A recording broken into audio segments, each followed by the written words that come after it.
Make path. Make path is used to create machine layout sketches.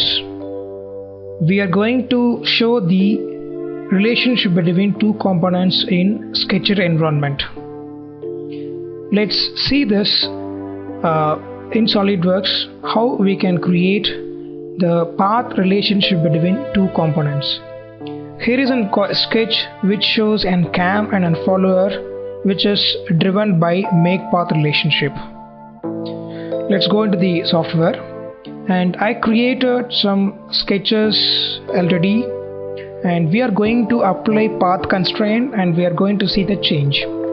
My first job is to convert these single entities into one single path. I'll go to make path, I'll select this entities. It should be tangential and moreover it should be continuous. Created, and this I will make it as a one single block. It is one single entity. And once again I'll go to sketch tools and then make path. I will select the bottom for cam and I will choose OK.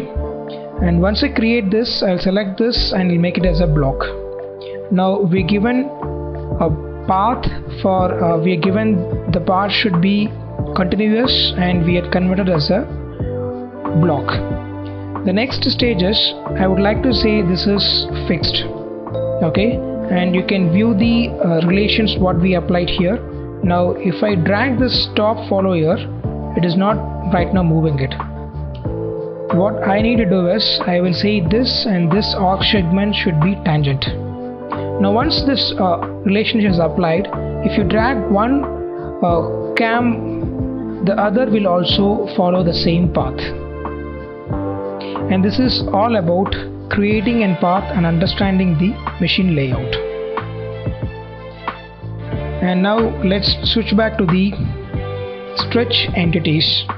Move, copy, rotate and scale. How we can do all this in SolidWorks. And this entity will show you how you can stretch linearly, how you can do rotate, how you can do mirror, everything.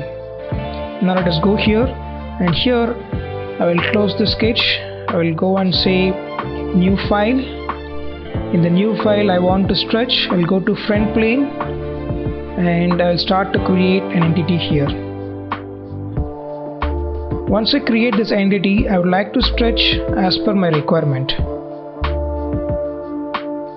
And I will choose circle over here. And I will say it has to be trimmed. And now we need to stretch this. Go to command stretch using crossing polygon. Select this, right click. My first point here and a second point up to where you want to stretch, or you can also input XY method, means the delta X and delta Y value. I will make it as 20 and give tab, and if you use repeat you can just increment the value and you can see this. This is all about stretch entities. Now the next topic is move entities. I would like to move this group of entities from one location to other location. We can select the entities first and you can go to the command move entities, or first you go to the command and you can choose the entities. Now I have selected the entities. The first one is you can enter value by giving delta X and delta Y, or I can choose from to, that is I need to choose from point where you want to locate this. And when you are moving it, you have one more advantage of snapping the endpoint also. Once you complete this, there is one more need. I need to make multiple copies of this entity. I'll select this. We'll go to copy entities. Select a point here. I will make a point here.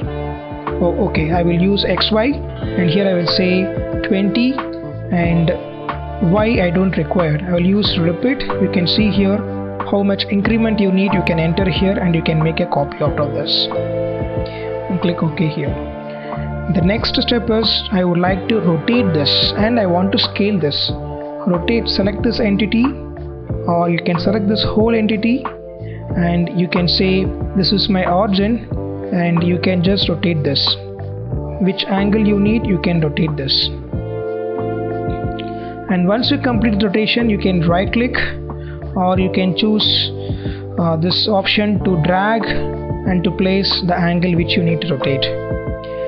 And once I complete this, I would like to reduce the scale which is used in most probably when you want to apply machining allowance. Here in sketch we need to reduce the scale proportionately with the existing sketches. You can go to scale entities, and this is my origin. Which origin I want to use with this origin, and I will say it should be 0.5. We can see it has been reduced, and you can use copy so that you can create number of copies if required. I'm sorry, we need to make it as 1.5. And now you can see if I increase the numbers, you can see the intermediate copies will be created. 2. Which one I need? I need only 1:1 to 1.2 ratio, and this to be only one copy. Use only one copy and click OK here, and it has been copied here. This is all about moving an entity, copying, rotating, scale and stretch. Almost what you do in the drafting software, everything you have in Sketcher in front of SolidWorks, where you can perform any type of complex sketches.